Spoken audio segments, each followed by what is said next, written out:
I will tell you a secret. On a regular basis, I have a very clear vision about what I want to talk to you about on Sunday morning. And on a regular basis, it gets hijacked. It gets hijacked either on Thursday or Friday of the week before, because some outrageous thing is happening in our world. This week it was Nice, France. Beautiful, I've been there, beautiful, gorgeous beaches in France. Quiet, loving people. On Thursday it was Nice. But last week it was Dallas. It was Dallas where one angry 25-year-old black male shot and killed 5 police officers. But the week before, 2 beautiful black men were shot and killed by police officers. One was in Baton Rouge selling CDs outside the convenience store. One was in Minnesota, where I feel like people are reasonable. He was just driving along with a broken taillight. Now, if he were white, he probably would have gotten a warning for that.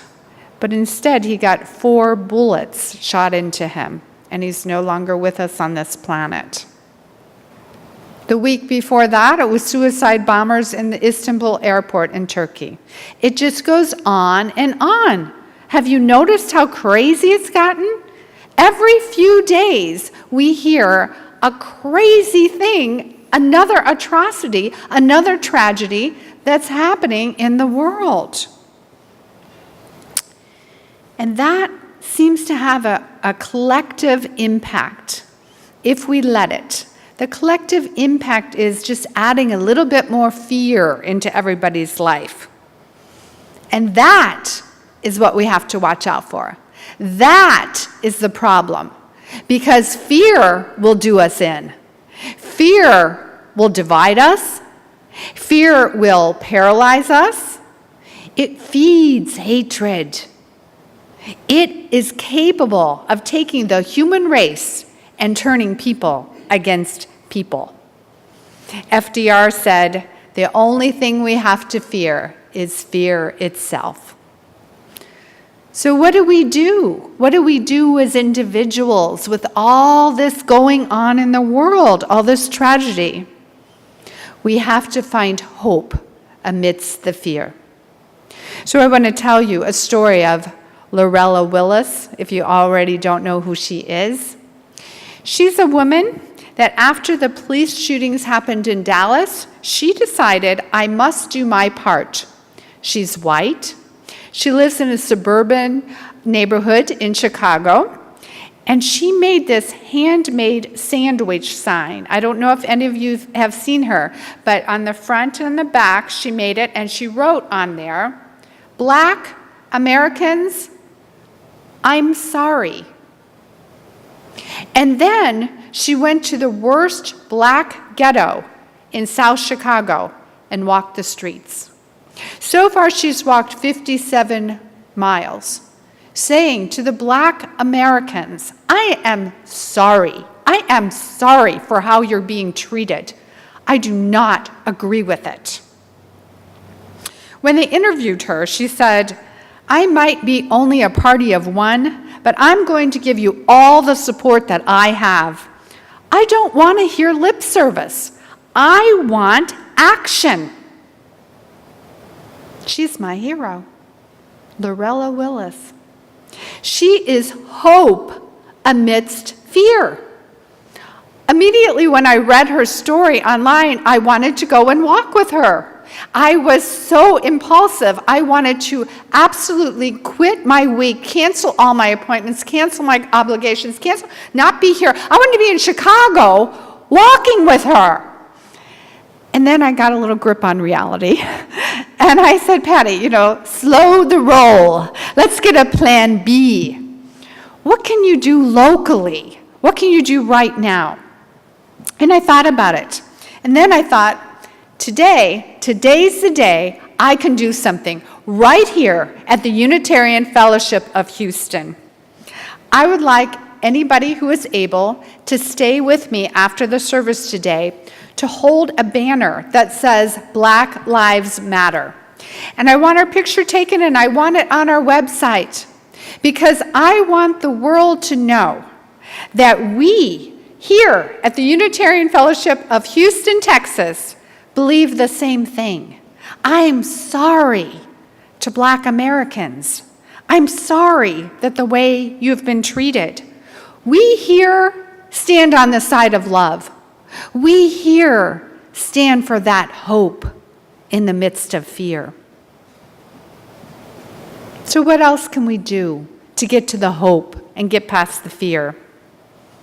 I say another thing we have to do is get more honest. We have to get more honest with ourselves, whether we're talking about getting hope in our own life or whether we're talking about getting hope for the world. To get more honest, I think it would be helpful to turn off the media. Now, I don't mean completely. I mean, you can stay informed, that's a good thing, but minimize your exposure to the media because it's really not good for you.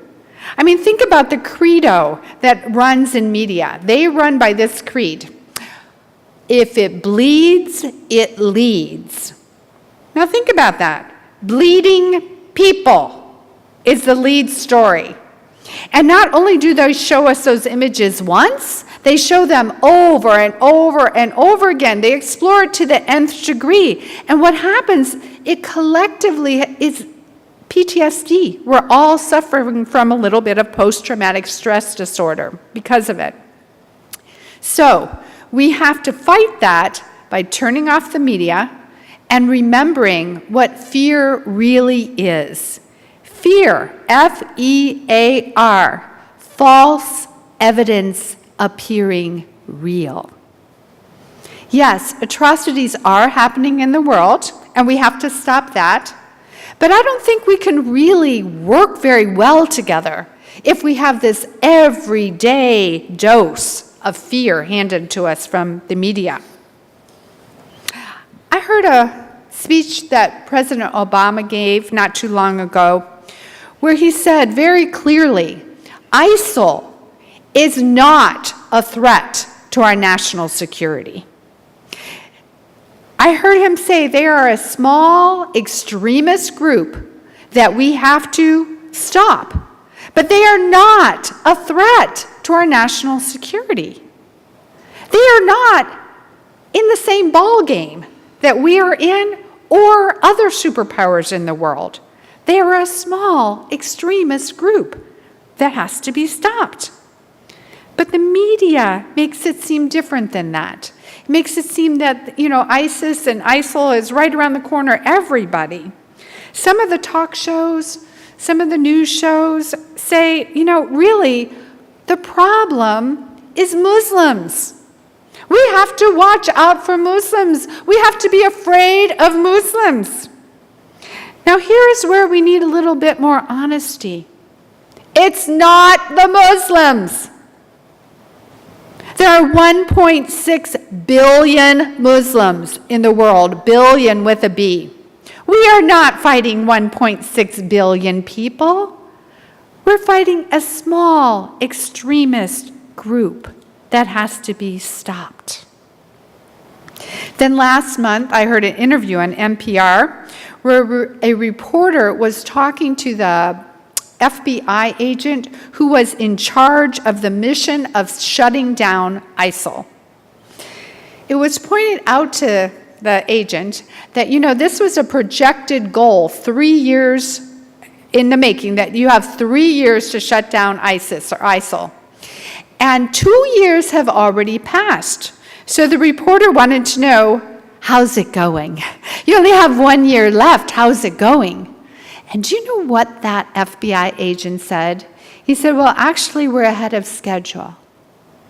We should be able to finish our mission before the year is over. And I thought to myself, you're kidding. Really? Because the media tells it a different way.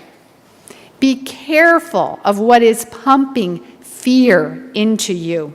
And remember that most of it is just false evidence appearing real. Yes, the world is a little lost right now, but fear will stop us from getting to the solutions. Fear will stop us from working together to come up with the answers. There are answers. And fear can keep us from getting to the answers even in our own country. We cannot let fear divide us. So what about you? What if you're feeling lost right now, as the world is a little lost right now? It's the same thing. You cannot let fear run you. You cannot let fear own you, because it's mostly false evidence appearing real. Because I'm going to tell you today, as a psychotherapist, those of you that don't know me, I'm a psychotherapist, and I've been in practice for about 30 years now, so I speak with a little bit of authority, that I'm going to tell you what you are going through right now, chances are, is normal. The fear says, it's not normal. This is out of control. I'm overwhelmed. I don't know what to do.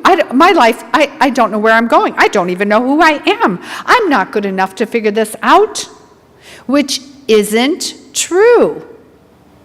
Feeling lost doesn't make you less than. It makes you normal. Because you see, as human beings, we have rhythms that we're in.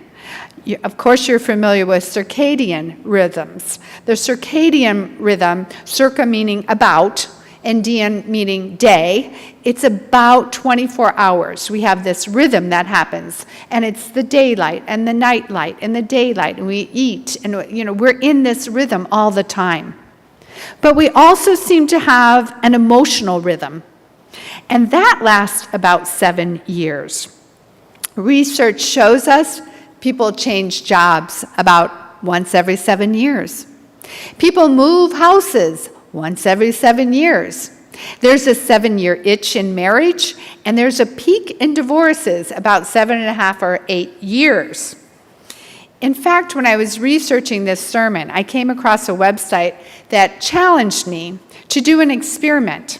And I challenge you to do it as well.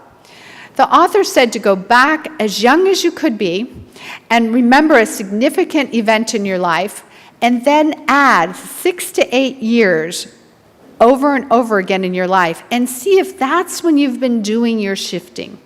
So I thought, okay, I'll do that.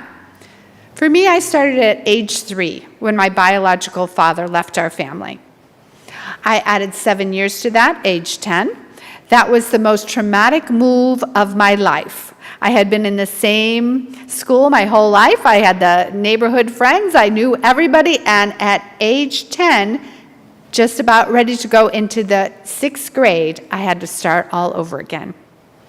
Add 7 years to that, I graduated from high school and went off to college. I graduated early, but it was in that 7-year period. Another 7.5 years passed, I met my husband. Another 7 years, I had my first baby. And it went on and on. And I was actually amazed by it. It was eye-opening that I had had major shifts in that rhythm. A lot happens during those emotional shifts. So when you're going through one of those shifts, we often feel lost. We get scared. We feel everything is totally wrong, out of control. We really forget who we are and where we're going. And guess what? That's normal. So you can eliminate some of your fear of your own journey if you just know that what you're going through is normal. Tell yourself the truth. I'm really not that different from other people. I'm lost right now, but I will get found. It reminds me of the birthday card I gave to one of my boys when he turned 16, and he was just about ready to get his driver's license. And the card said, "All roads lead to somewhere. So if you are lost, just keep driving." When we moved here to Houston, I have my 2 little kids, and I was trying to figure out this big city, and I got lost a lot. And my kids would say to me in the back seat, "Mommy, are we lost?" And I would say, no, we're on an adventure. And the reality is, after a while, I would come across something that looked kind of familiar. I would get my bearings again, maybe just by looking at the sun and seeing where it was setting. But I always got home, every time, because I was on the adventure. That will happen to you as well, because that is how life is. We get lost sometimes, but if you just keep driving, you'll get found again. The clue, the biggest thing to remember is not to be afraid while you're lost and you're just driving. We need the wisdom of children to help us not be afraid when we're lost. You know, Jesus said we must become as children in order to enter the kingdom of God, which I interpret as the kingdom of love. Because children, up to the age of about 3.5, do not know that they are lost when they are lost. For example, 3-year-old Joshua Childers of Missouri wandered away from his backyard one day into the Mark Twain National Forest, home to bears, mountain lions, and snakes. He was missing for 52 hours. Can you imagine his parents? For 52 hours, over 2 days, this little boy was missing. When he was found, he was about 3 miles from his home.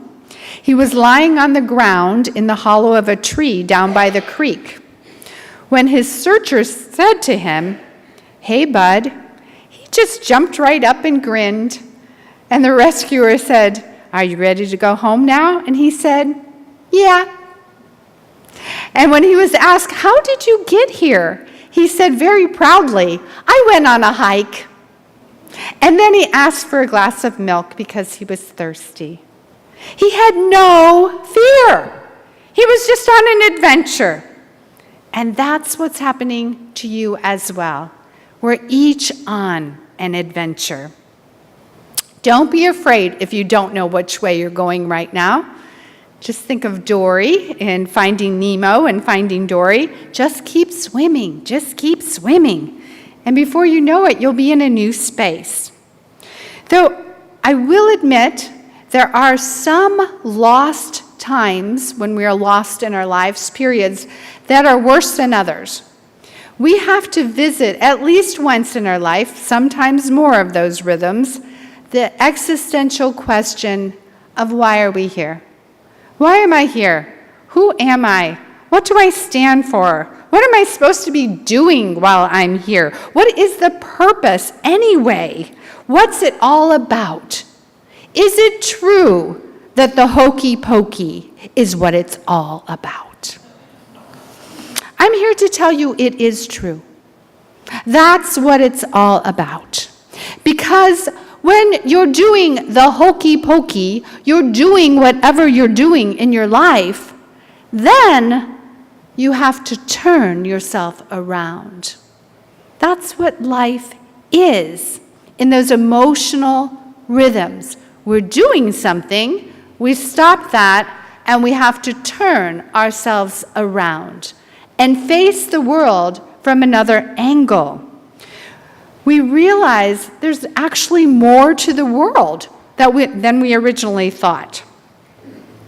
So when you are in the hardest shift of your life, where you really feel lost, where, as Carole King said, the earth is moving under your feet, the sky is tumbling down, do not panic. The novelist Wendell Berry said it this way, of these time periods: "It may be that when we no longer know what to do, we have come to our real work. When we no longer know which way to go, we have begun our real journey." Remember, too, what Neil Donald Walsh says. He says, "Life begins at the end of your comfort zone."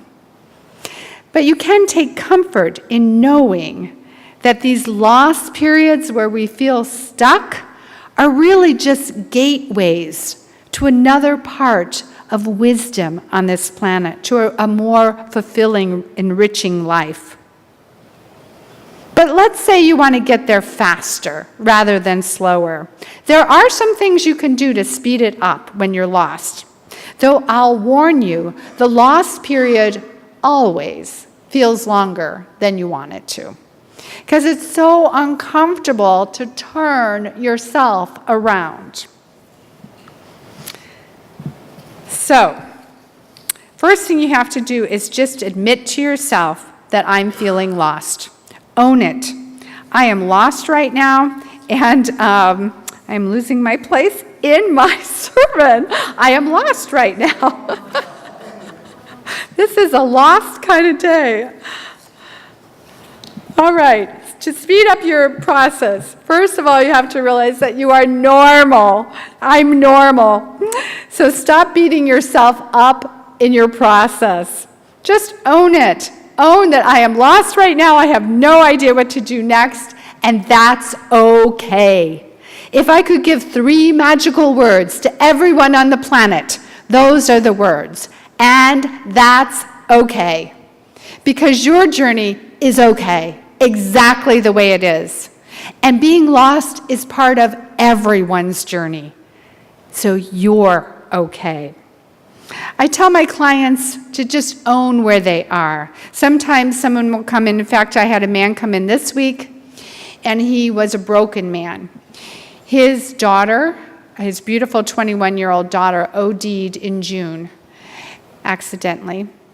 And he said to me, it was his first therapy session, and he came in and he said, there's something wrong, drastically wrong. I can't eat, I can't think, I can't sleep, I can't walk, I can't concentrate, forget work. And I said to him, you're expecting too much of yourself right now because you're grieving. And when we are grieving, part of our brain is over here running the grief program. I said about 70%, maybe 80% of his brain was in the grief program. So he had 20 to 30% of his mind to run his life. I said, you just have to accept that at this point in your life, you're grieving. And it's the same with being lost. You have to accept, this point in my life, I'm at one of those intersections, and I don't know what the next step is. Just own it. The next thing you can do to speed it up is sit with it. Get quiet and do nothing. Lao Tzu, who is the father of Taoism, said, at the center of your being, you have the answer. You know who you are, and you know what you want. Get quiet and listen to that. Next, if you find yourself in the wrong story, leave. Because this is the truth about life. We are actually not finding ourselves, we're creating ourselves. You get to decide who you want to be. You have the power to step out of a story that isn't working for you and to step into another story that will work better for you. For example, if you're struggling with addiction, then you can decide, I'm done with that story. I'm going to put a period at the end of that and move on and write another story.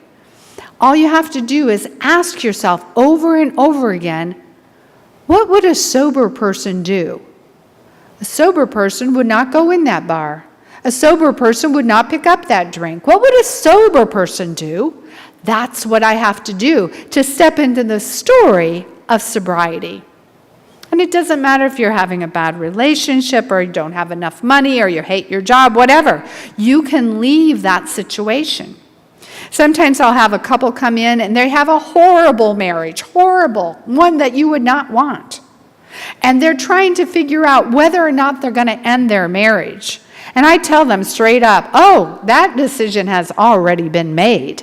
That marriage has to end. That marriage is over. Oh no, we're not going back to that marriage. It didn't work. We're going to see if we can start a new marriage and build something beautiful. And I want you guys to think about how, in a beautiful marriage, do people treat each other? How do they talk to each other? And then you have to imitate that behavior if you want a good marriage. But sometimes clients say to me, but this is just the way I am, or that's just the way he is, or that's my personality. And it just makes me smile, because the reality is the way you are right now is the way you are right now. You're in the moment right now. That doesn't mean that's where you need to be an hour from now or a month from now. We have the ability to become something different than the way we are. Gandhi said you must be the change you wish to see in the world. And I'm saying you must be the change you wish to see in your life. One more thought about finding and creating yourself. Some steps have to be taken alone. Nobody can do them for you. Yes, you can have support, but it's sort of like running a marathon. You can have a coach, you can have a running partner, you can have people giving you water all along the way. But the only way for you to run a marathon is to put one step in front of the other, in front of the other. Nobody can do it for you. So you have to really confront any fear that is stopping you from taking one more step. Because that's all you have to do. Confront your fear, recognize its false evidence appearing real, and take one more step in the direction you want your life to go. And finally, you may find that sometimes you have to leave people behind in order to get to where you want to go. Their journey, their path may be going a different direction. Again, I use addiction. If you want to get sober and your partner's using, you have to leave them behind and continue on your journey to sobriety. That really means no codependency allowed. Codependency is the phenomena that says, I know what you should be doing, and I know how you should be doing it. But I don't look inside of me to find out what I need to be doing and take the courage enough to do that next step. This is how we change. It's an inside job. So in conclusion, I want to say to you right now, if you're lost, if you're going through one of those rhythm changes that we do as the world is a bit lost right now, do not despair. I have every faith in you that you are just in the process of turning yourself around. And I think the world is also in the process of turning itself around. And that more and more people are getting awake because they can see another angle of what's really going on in the planet. So, we collectively have to face our fear, turn ourselves around, bring peace to our own life, and bring peace to the world. May it be so. Blessed be. Amen. And I love you.